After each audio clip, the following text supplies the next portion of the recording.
Hello, everybody, and welcome to the 5 Tips and Tricks for Careers in Athletics. I am your host, Dr. Maury Mosovitz, with my all-time most favorite, most wonderful, most best host of all time, Jen Albanese. Hi, Jen. Hello, Maury. How are you? Hi, everyone. Welcome to the podcast. I am very excited to have a former intern of mine that I know. an energetic, like just life of the party guy, Arek Olson. I remember us all cramming.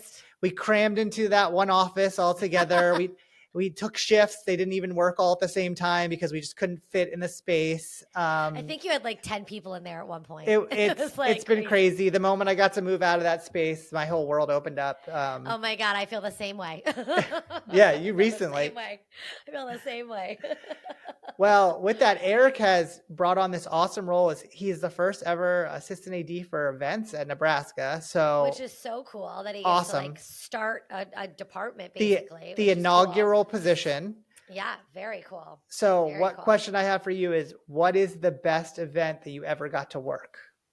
Oh, that's a tough one. We've gotten the opportunity, and I will say, like, we always talk about like the challenges and stuff with our job, but we also, it's very, very cool. Like our job is very cool and we have some really great experiences that we get to be a part of. And we're very lucky in that sense. And we've gotten to work. I mean, obviously we've been in the industry for a while now. Let's not make us sound that old, but we've worked at a lot of cool events. If I had to pick one, you want me to pick one? Yes. Well, I'll just do something in like recent memory. I would say, so we just came up on the 20th anniversary of our men's basketball national championship. So won the national championship in 2003 here at Syracuse. I was a senior in high school at the time, and it was like the biggest thing that's ever happened in the town. So fast forward, obviously 20 years now I work there. So to be able to be a part of, we did an event that was like a rewatch of the national championship game with the players from that team and Coach Boeheim and everything.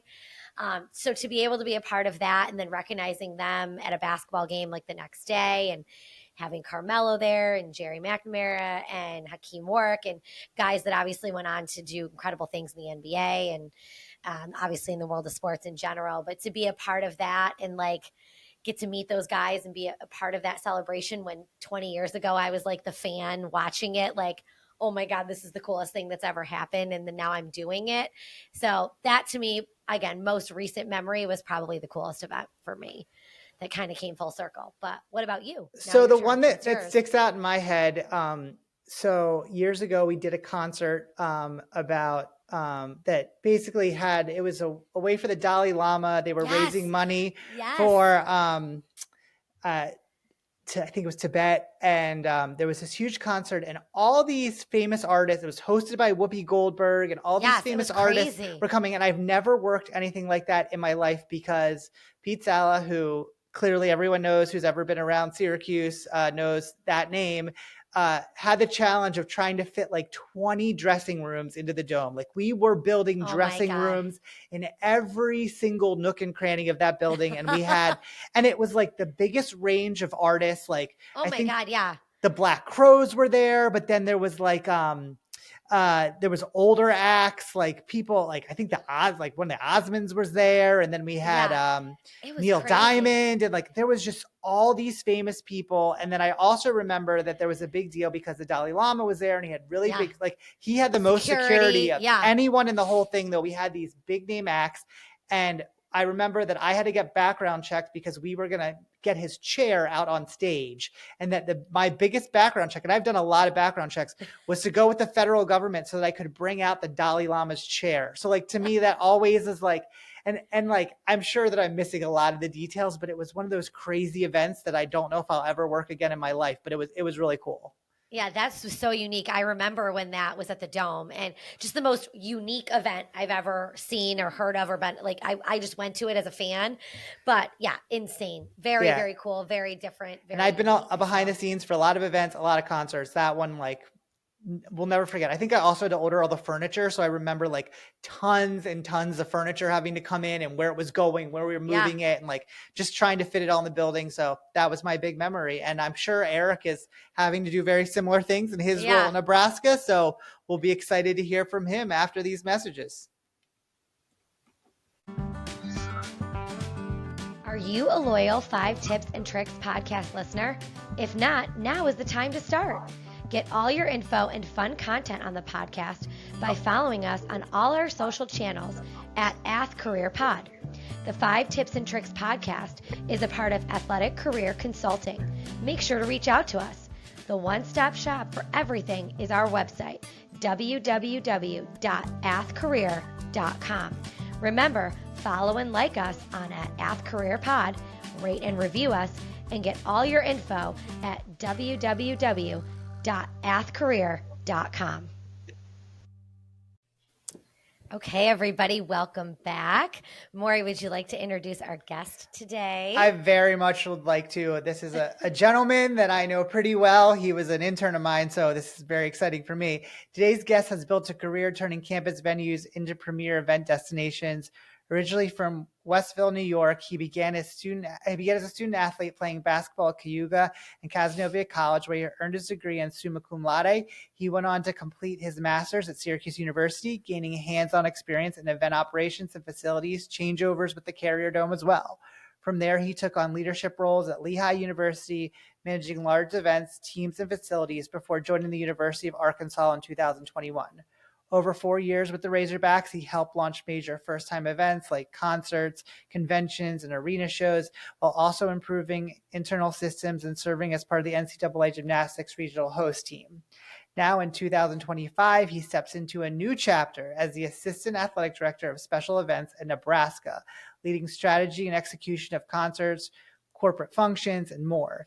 He's also working towards his doctorate at Eastern Tennessee State University, all while being a dedicated family man, loving sports, music, and the outdoors. Very well excited to welcome Arek Olson to the podcast. Welcome, Arek. Wow. Hi, Eric. That was a lot there. That was a mouthful, and it's not nearly as exciting as Maury makes it out to be. No, I've been. Yes, it is. Listen, Yes, it is. Every step I've been impressed, Arek. You've jumped from different places and have just grown your career, which is so exciting. And I've loved watching you go to all these different great places and make a name for yourself. So I think it's awesome. Well, I thank you for that. And I'm super happy and excited to be here. Awesome. We're excited to have you. Thank you for doing this. We appreciate it.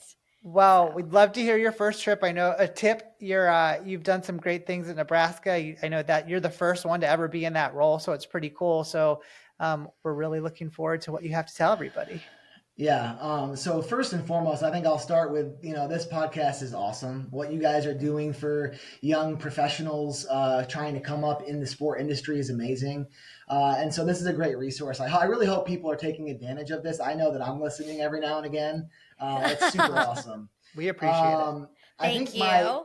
My first tip is one, and again, there have been so many awesome leaders that have come through this podcast. And so apologies if there's some duplicates. Obviously, if they are duplicates, then they're probably pretty important to know and understand. So without further ado, my first one is bring people along with you.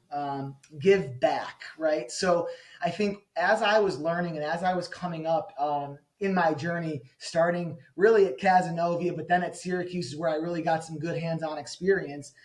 There were many people that were there to teach me things. There have been so many individuals that have taught me so much in my career that, I've always wanted to give back to them, give back to people that are coming up, with me. So, that's my first tip. Honestly, it's pretty straightforward and pretty basic, but I think, I've gotten to where I've gotten in my career because of people like Maury, because of people like Alex Parent, because of people like, Patrick Dale at Arkansas, which I've learned so much about the special events industry from him in my 4 years there that really, who I am today is kind of a product of those people that brought me along the way. And so my job as a leader and what I'm learning in school right now is to really bring folks along with me and try and teach them as we go throughout setting up for different events. I try to be a servant leader. So as I'm doing things, I'm doing them with them. I'm showing them and telling them why we do things, because that's ultimately the best way to give back. And then you've got, different instances like this where you can hop on a podcast and talk industry and talk shop, and that ultimately is a form of giving back as well. So I never shy away from getting on the phone with somebody who cold calls me or directly emails me to try and give back to them, because at the end of the day, that's what what people did for me when I was trying to break in. And so that ultimately is my first tip, I think, and it's an important one. My second tip is a little bit, it goes on a different tangent about adversity. I think that, look, in this industry, sports, college athletics, you name it, there's going to be adversity involved. There's going to be hardship. There's going to be times where it's difficult, and you question what you're doing. You question, just everything. And so, how do you respond? Right. I often ask myself, how am I going to react to the situation? This is not a great situation. How am I going to respond? And that's ultimately what makes us professionals, I think, right? Like when we think about everything that we can do or whatever, that's all great. That, to me, that pales in comparison to like when something's happening and it's like, it's not a great situation. How do you react and how do you respond? I'm a big fan of, and again, guys, jump in here and ask questions or else I'm just going to start rattling. But, kind of, go ahead. No, I was going to go ahead. Go ahead, Jen.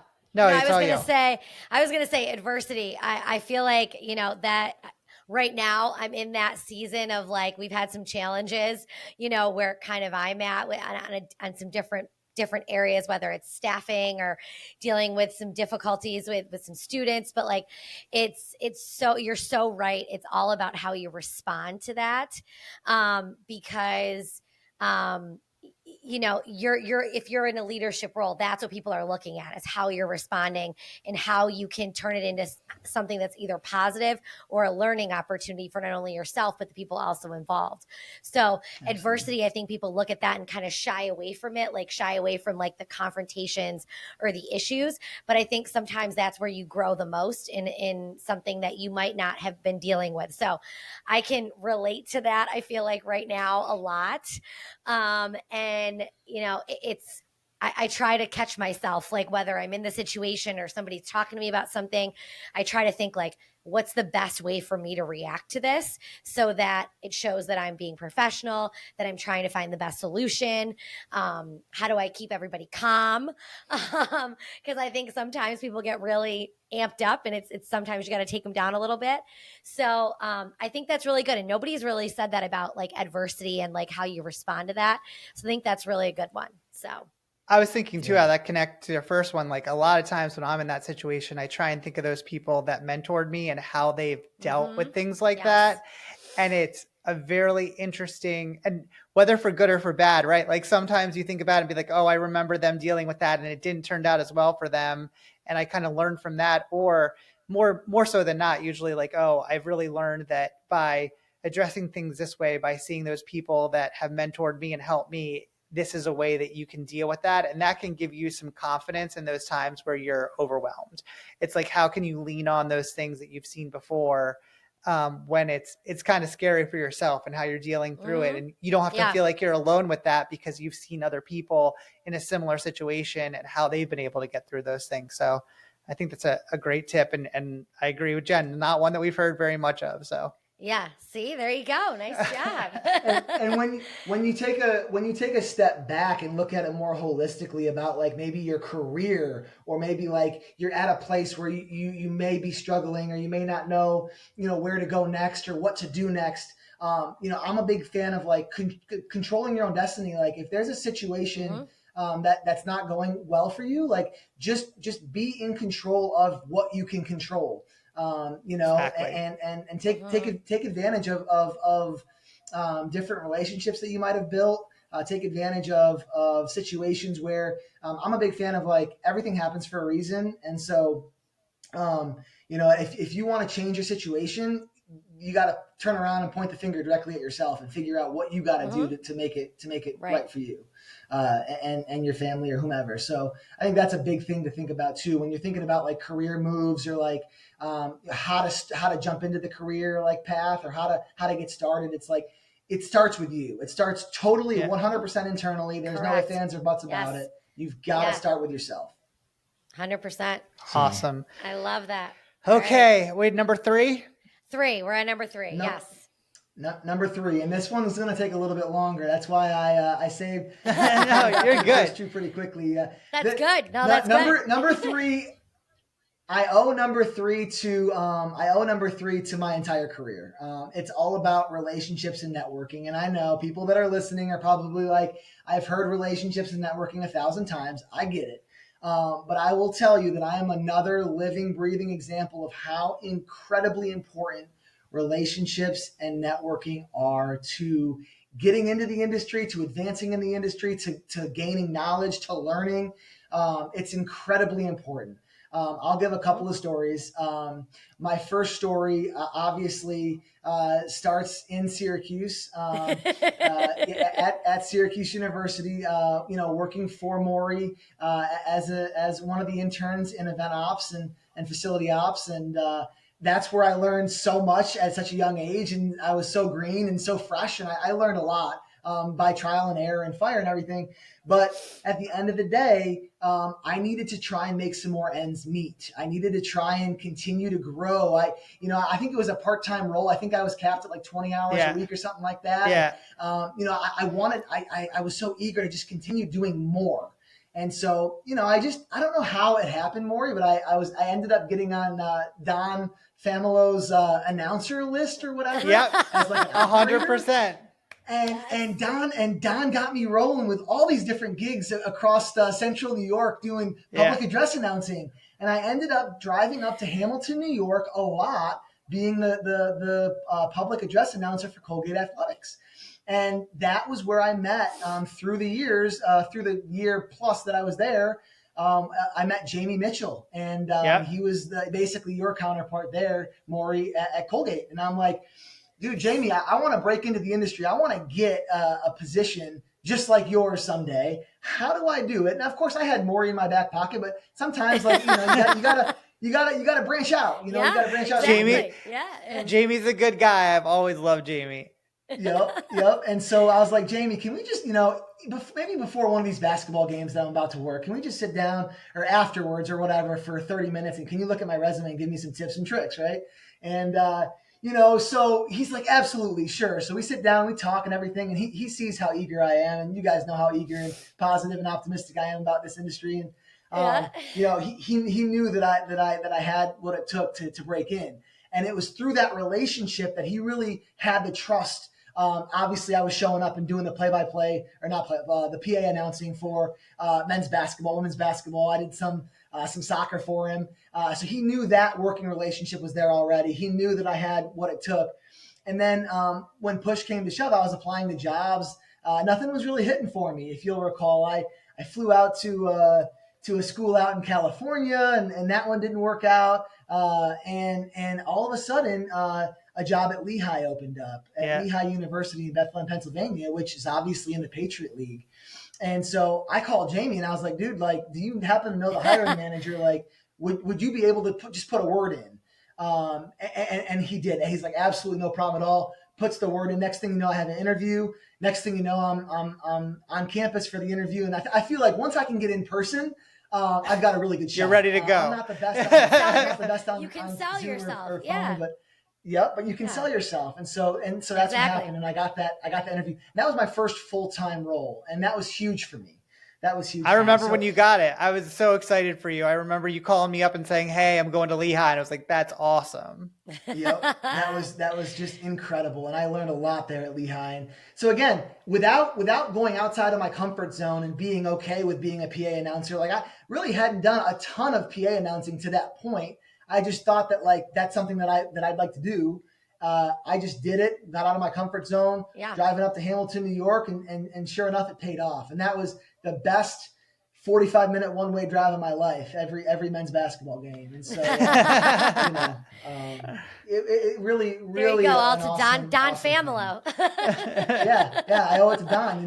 Got on that list, man. Is he still doing that? Like, he's still doing it.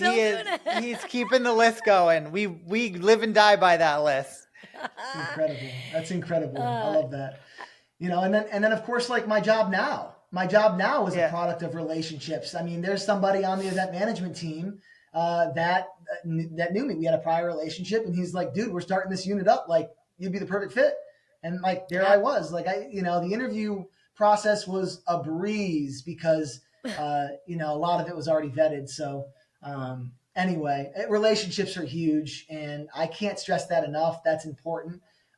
People will remember who you are. People will remember the impact that you leave on a university. When you leave there, whether you're retired or whether you're taking another job or whether you're just getting out of the industry, they're going to remember you.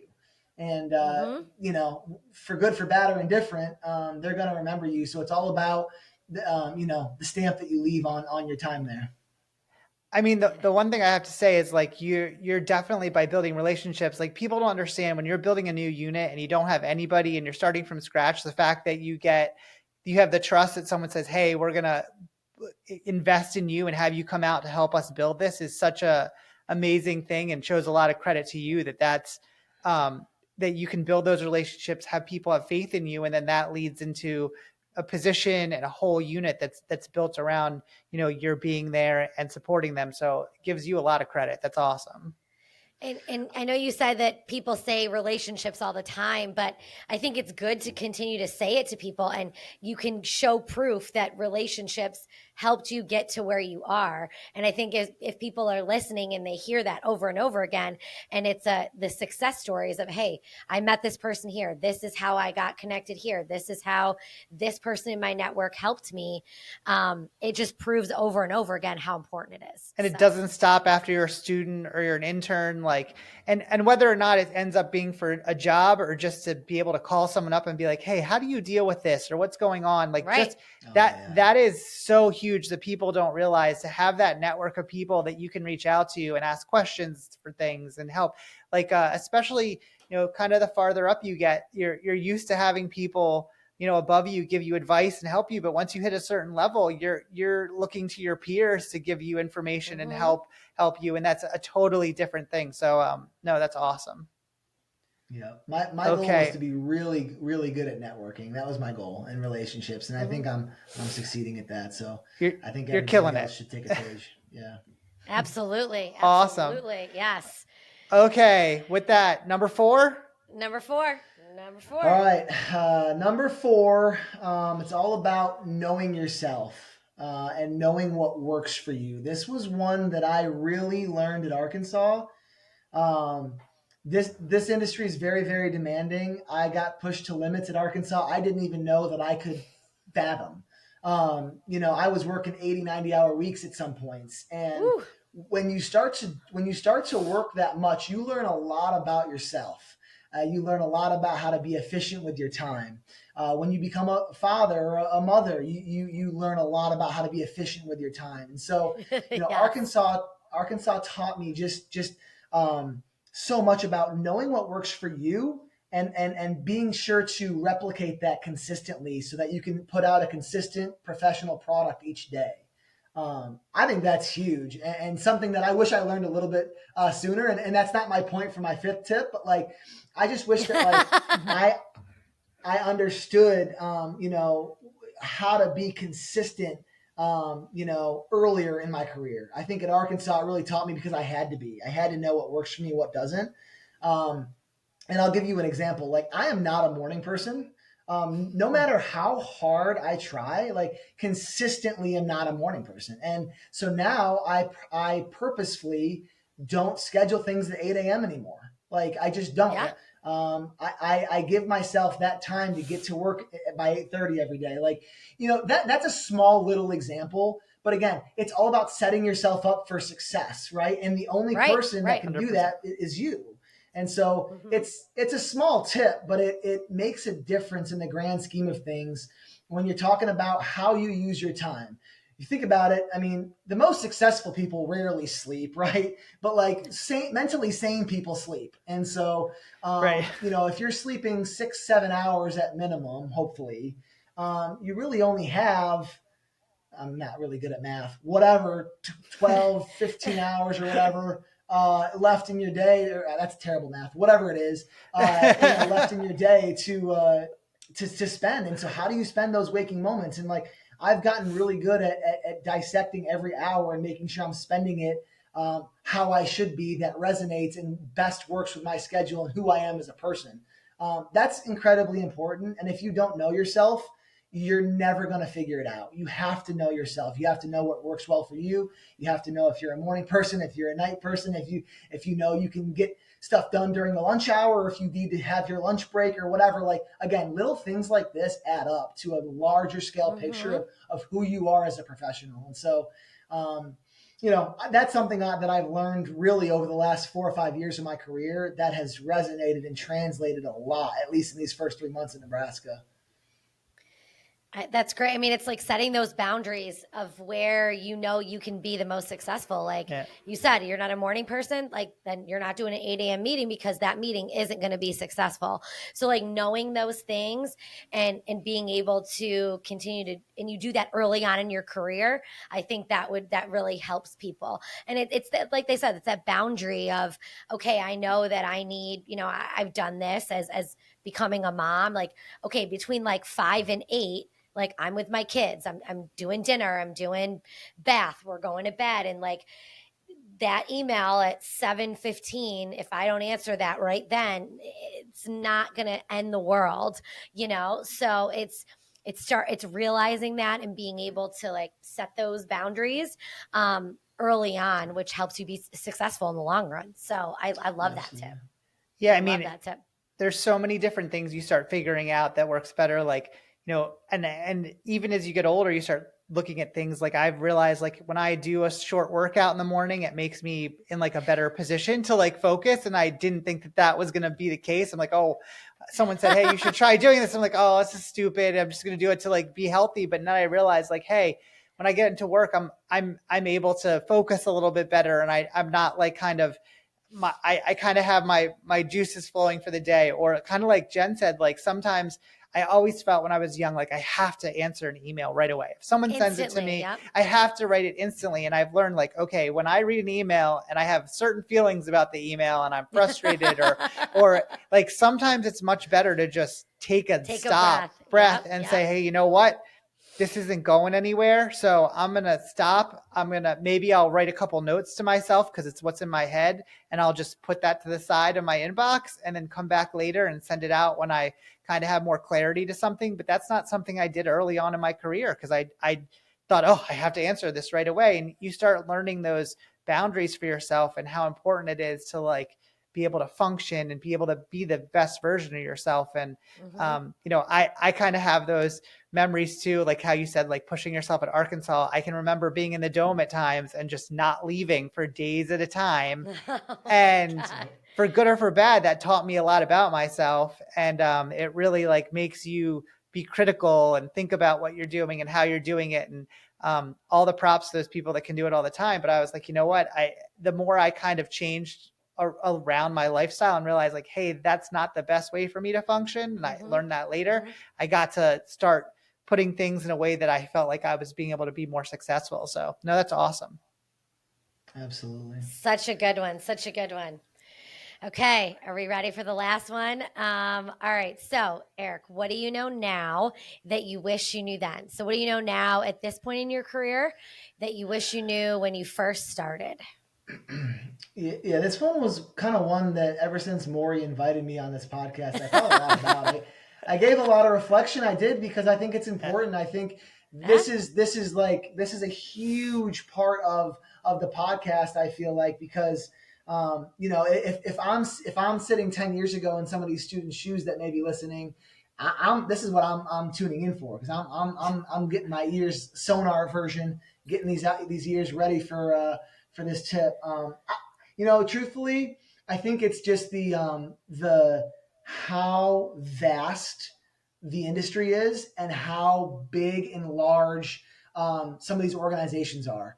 And I'll dive into it a little bit because I think that's way too vague. So I think that like when I was coming up, when you're so naive and you're tunnel vision and you're just trying to get that college credit to finish your degree. And sure, you may have heard buzzwords like networking and relationships or whatever, and you know what you're trying to do, but you're so tunnel visioned and focused on what you're doing, that task, that you have no idea how large scale it is.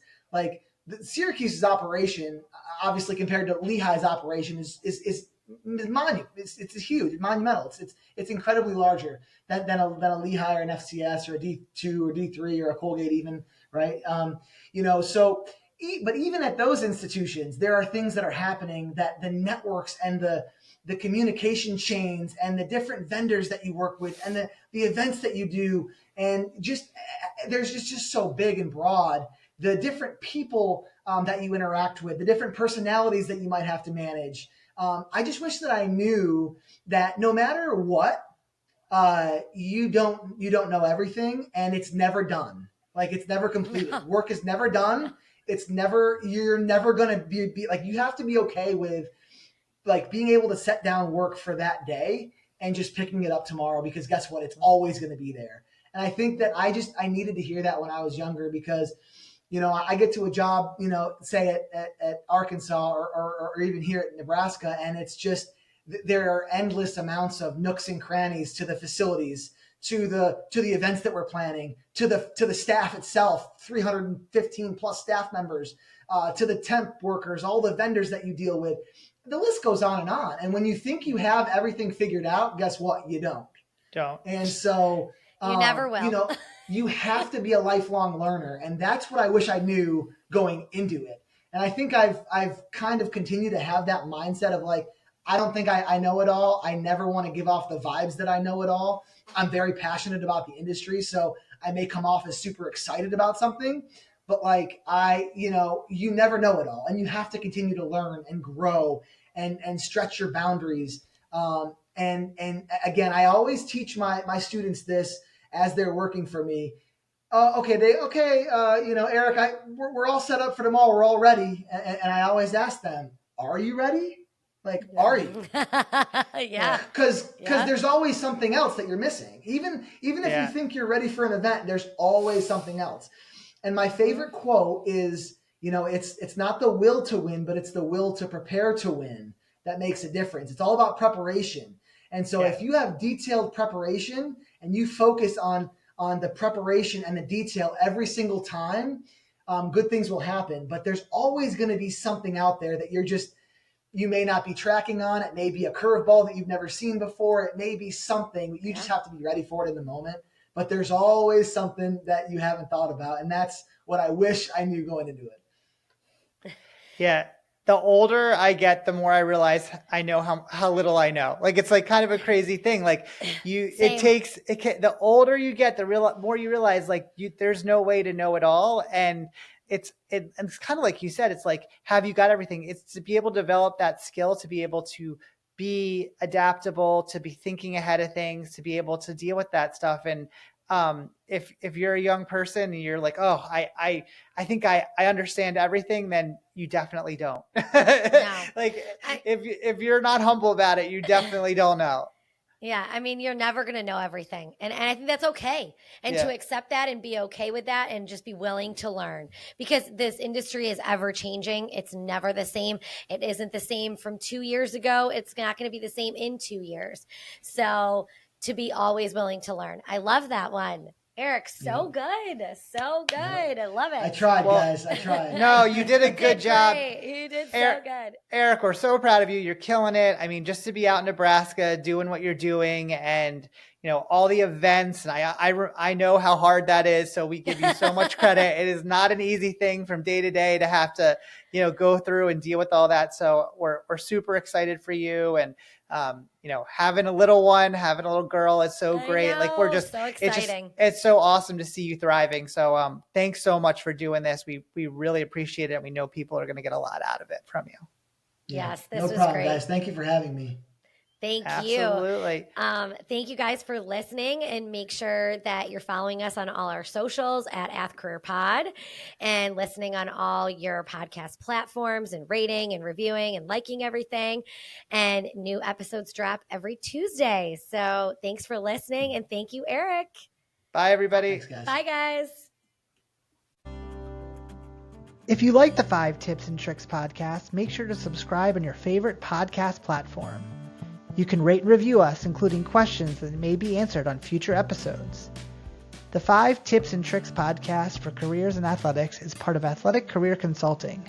Check us out at www.athcareer.com. Don't forget to follow and like us on your top social media platforms.